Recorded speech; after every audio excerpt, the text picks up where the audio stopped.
In a normal American neighborhood in the suburbs, signs about a missing girl hang on every tree and light post. However, they aren't even noticed by Edgar, who drives his van around town while eating gummies and dealing with the pain of his wounded hand. Once he has what he needs, he travels to the outskirts of the city, where he enters an old building after retrieving various things from the trunk, including a gun, some rope, and a bunch of cell phones. Moments later, Nell wakes up inside a sealed room with no recollection of how she got there. The room is completely empty except for a bug, a digital clock on the wall, a speaker, and a big panel with the number 9 on it, matching the one on her shirt. With trembling legs, Nell slowly makes her way to the bolted door, but no matter how much she pushes and pulls, nothing happens. Her calls for help are ignored as well. At that moment, the clock turns on and begins counting up the seconds that pass. Nell also notices there's a red rope in the room. As soon as she moves it, she's pleased to find her phone under it, but making an emergency call is impossible because the SIM card has been removed. Then, she extends the rope across the room, noticing the length and getting the chills at the possible implications of what they want her to do with it. Seconds later, she makes quite a shocking discovery. There's a stain on the floor that suspiciously looks like blood. When she looks up, she also discovers there's a glass hatch on the ceiling showing her the night sky. Unfortunately, no matter how much she jumps, she just can't reach the knob to open it. Nell begins getting nervous as she paces around the room wondering what she's doing here when suddenly, an alarm rings and the room's light changes to green. Nell immediately sits on the floor waiting for the worst to happen, but the light goes off merely seconds after it starts. To calm herself down, Nell takes out the phone again and checks what else she can find. All contacts have been deleted, and the photo gallery has some pictures of the ocean that remind her of a beautiful, calming poem. There's also a picture of Dawn who Nell is very happy to see, but it also makes her wonder why she left her. Inspired by the idea of maybe seeing her again, Nell takes off a shoe and throws it at the hatch, trying to hit the knob or at least get somebody's attention, to no avail. This frustrates her so much that she throws her phone at the wall, which ends up stuck in the number 9 panel playing a song called The Stranger. The song is comforting to hear, but most importantly, Nell discovers there's a hole on the panel now. She eagerly makes it bigger, hoping it may be an escape opportunity, but she just finds more wall behind it. All of a sudden, the clock reaches 15 minutes and stops as it begins beeping. The lights also are turned off. Noises of doors and windows being opened and closed can be heard outside, so Nell closes her eyes and recites the ocean poem to fight off an anxiety attack. It only takes a few seconds for the lights to come back on, and when Nell opens her eyes, she realizes the bolts on the door have disappeared and now she can open it. Unfortunately, this ends up being another dead end, because behind the door there's also more wall. As soon as she finds this, the clock changes to 45 minutes and begins counting down, causing Nell to insult it and summon the green light for a few seconds again. A big surprise follows it. A male voice repeats the insult, which comes from a vent that Nell now notices on the wall behind the door. Desperate for company, Nell comes closer to talk into the vent and gets to meet Travis, a fellow prisoner locked in a room with the same characteristics as hers except he has number 6. He swears he doesn't know who has captured them or what they're doing here either, but he keeps asking strange questions, like wondering if Nell has a chair. Unknown to them, Edgar is watching them both through the security cameras. When the subject of the rope comes up, Nell expresses her worries about the potential end, but Travis concentrates on the more practical use, explaining he tried to use it to open the hatch and it broke. He warns her that the knob won't hold, yet Nell tries it anyway, managing to put the rope around the knob by using a strong knot. Unfortunately, it can't hold Nell's weight, so the knob breaks and makes her fall, dislocating her shoulder. With her ears ringing, Nell passes out while looking at Dawn's picture on the phone, only to wake up a moment later to the sound of Travis calling her name. For a few seconds, the ringing echoes in her head and Nell has a vision of bubble wrap being cut above her face.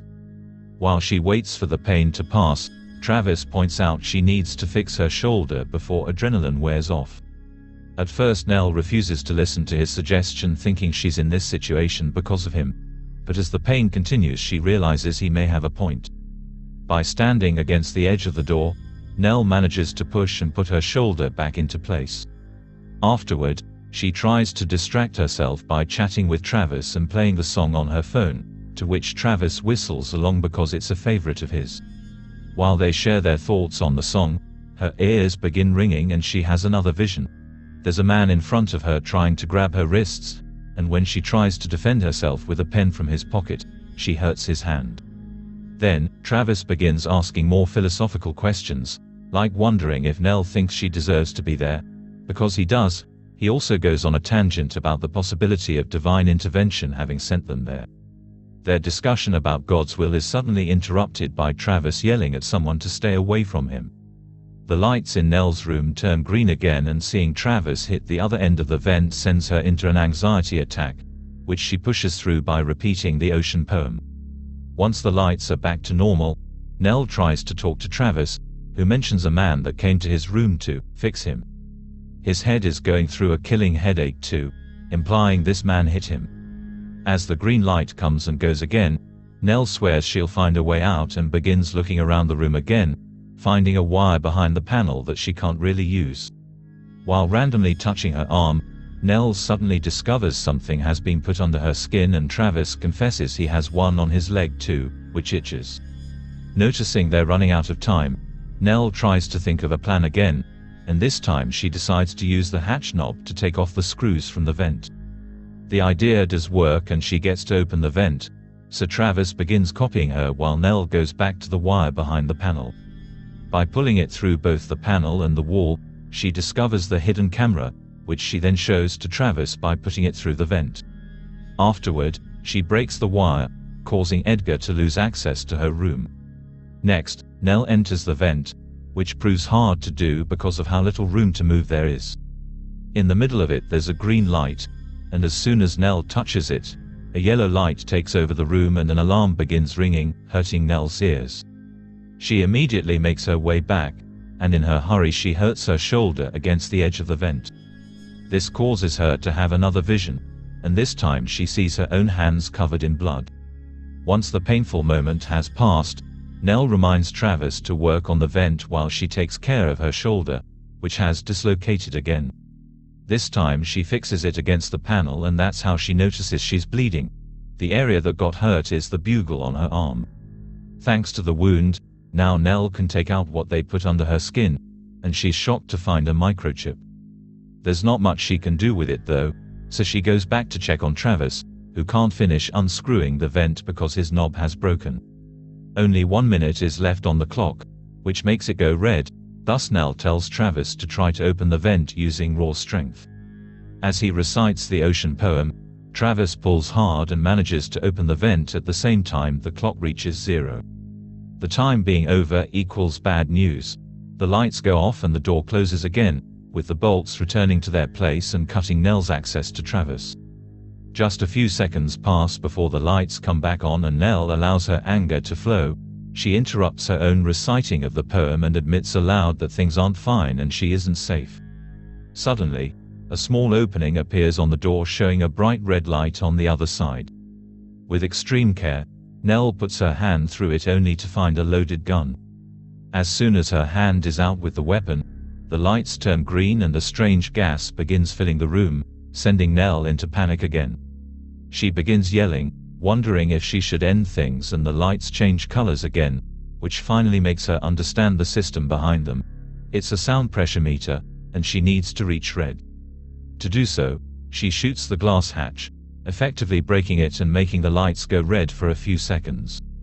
As Edgar watches from a new camera, Nell picks up the bug, then throws the rope up through the hatch until it's firmly stuck somewhere, providing her with an escape route. Her expectations are instantly broken though.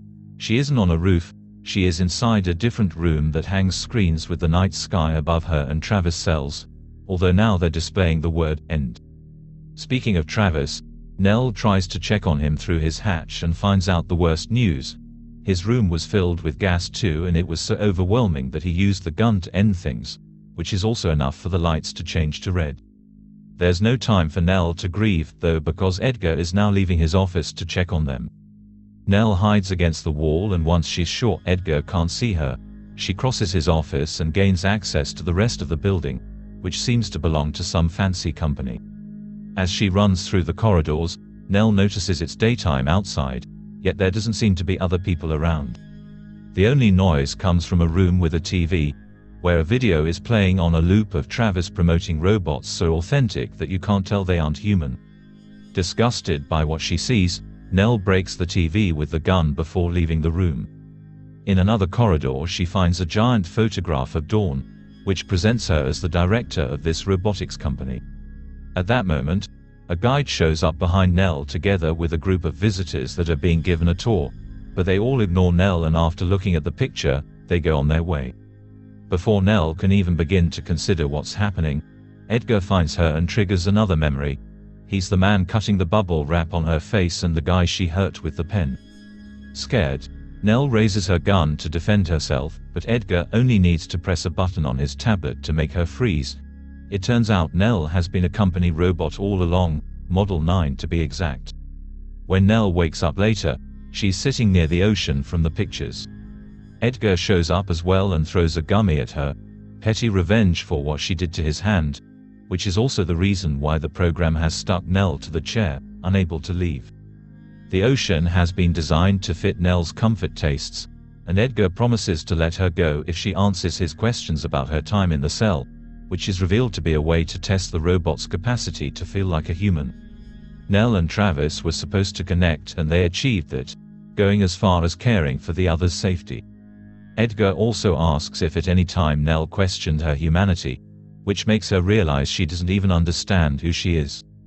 It turns out she's been here week after week for a while now because they're working out the bugs in her system so they can proceed on making Model 10, and at the end of every test, she got her memories erased. This information is too much to deal with, so Nell begins ignoring the questions and recites the poem as she retreats into her own mind. Seeing as there isn't any more he can do with her today, Edgar turns Nell off and puts her back in the cell, where she wakes up with no memories again while Edgar leaves to enjoy his weekend with his family.